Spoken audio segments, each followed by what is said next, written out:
A giant star is acting up, and astronomers are buzzing. The red giant Betelguese is the dimmest seen in years.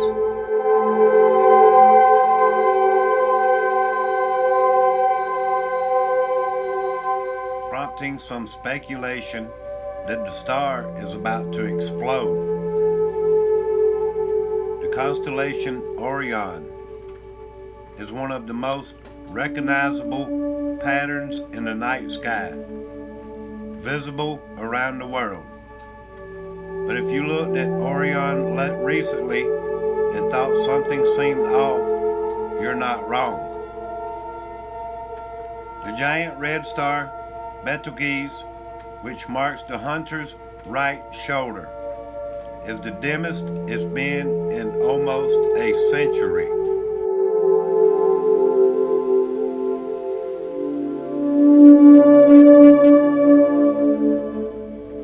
Normally, Betelgeuse is among the 10 brightest stars in the sky. However, the red giant began dimming in October, and by mid-December, the star had faded so much it wasn't even in the top 20. Villanova University's Edward Ginney reported in an astronomer's telegram. Now, the outline of Orion is noticeably different with Betelgeuse so faint, he says. To be clear, dimming alone isn't all that's odd for a star like Betelgeuse.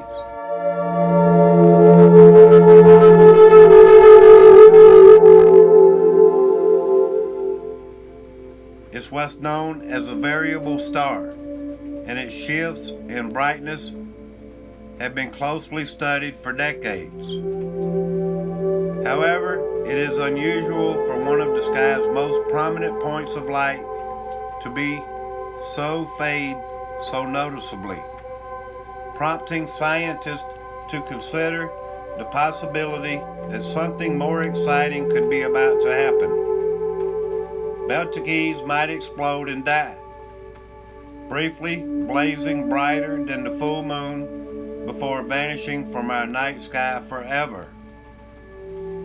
Huge red stars like Betelgeuse live fast and die violently.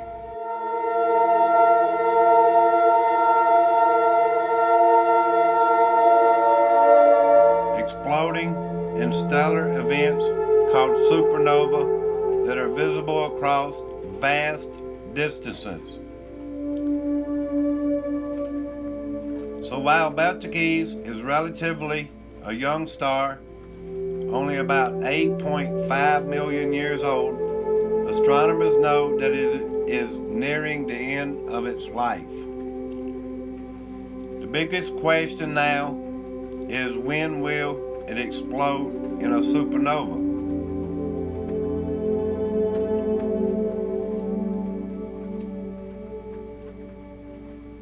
What do we know about Betelgeuse? The supergiant star formal moniker is derived from a mistranslated Arabic name meaning the hand of Orion. Today, many people pronounce the name like the titular character in Tim Burton's 1988 film Betelgeuse. The star is also referred to as Alpha Orionis, a designation normally reserved for the brightest star in a constellation. Even though Rigel at Orion's left foot is actually brighter.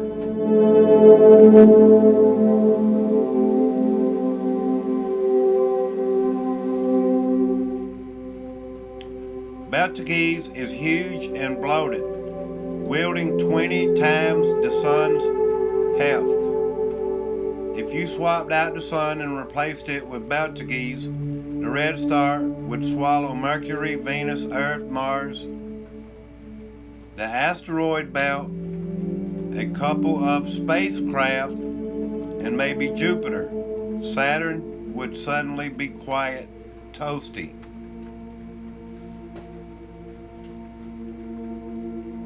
It's also relatively close to our solar system in cosmic terms, estimated to be in the neighborhood of 600 light years away.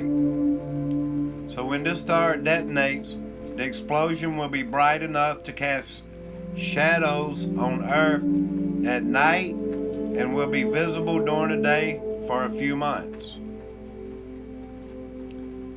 Then the star will fade from our sky. What will happen when Betelgeuse blows? Nothing. Even though Betelgeuse is nearly, in astronomical terms, it's nowhere near close enough for the explosion to affect life on Earth.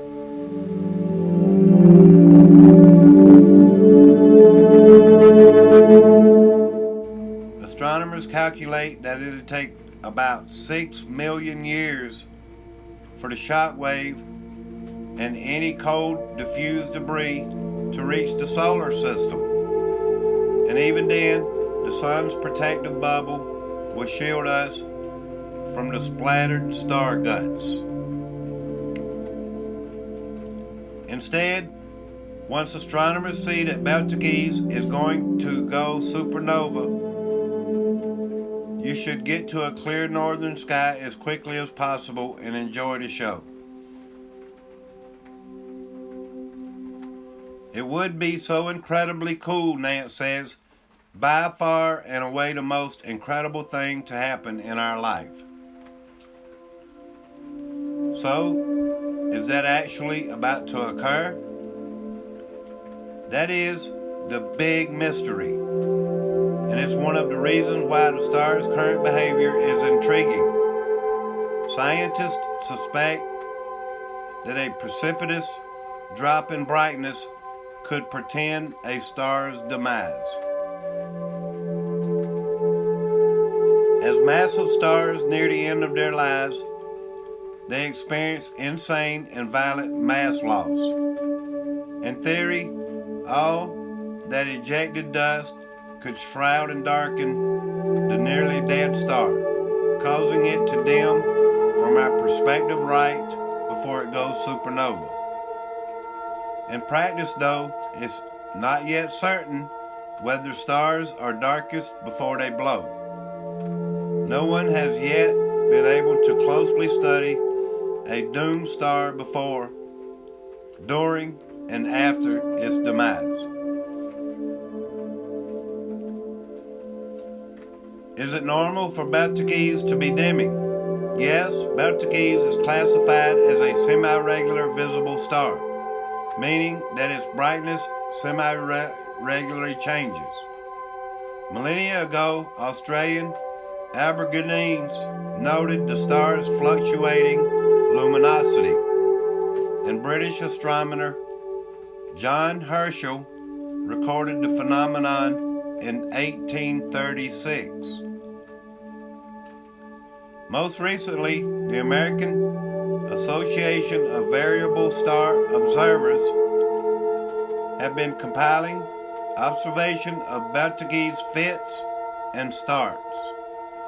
Decades of photometric data show that Betelgeuse brightens and dims in cycles, with one notable cycle vasculating on a roughly 6-year time scale, and another rising and falling every 425 days or so. The star is not strictly periodic, and the range of light variations changes from cycle to cycle.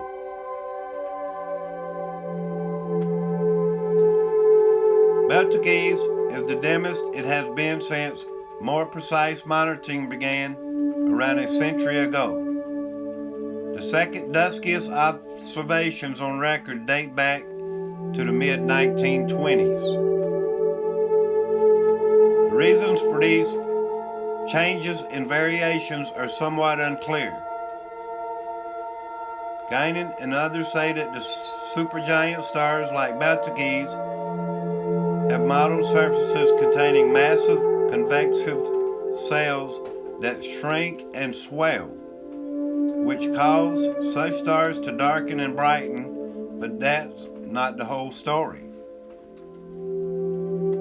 Images of Betelgeuse show bright and dark features on its surface, and at times it is not symmetrical. The star is bloated and unstable, with pulsations as well.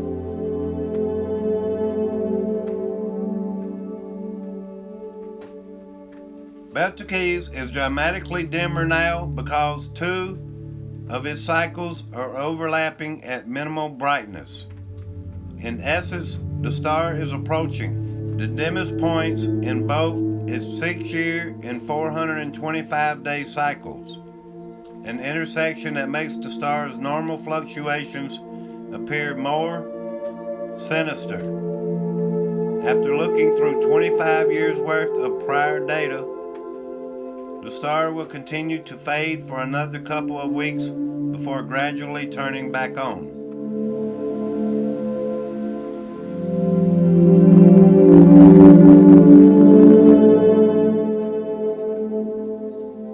But if it keeps getting fainter, then all bets are off. Recent studies suggest that the star will most likely explode within the next million years, and perhaps as soon as 100,000 years from now.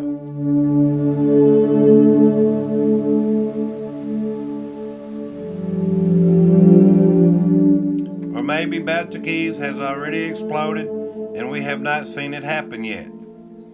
It takes light from this star about 600 years to reach us, meaning that we're actually observing the star as it was 600 years ago. If we do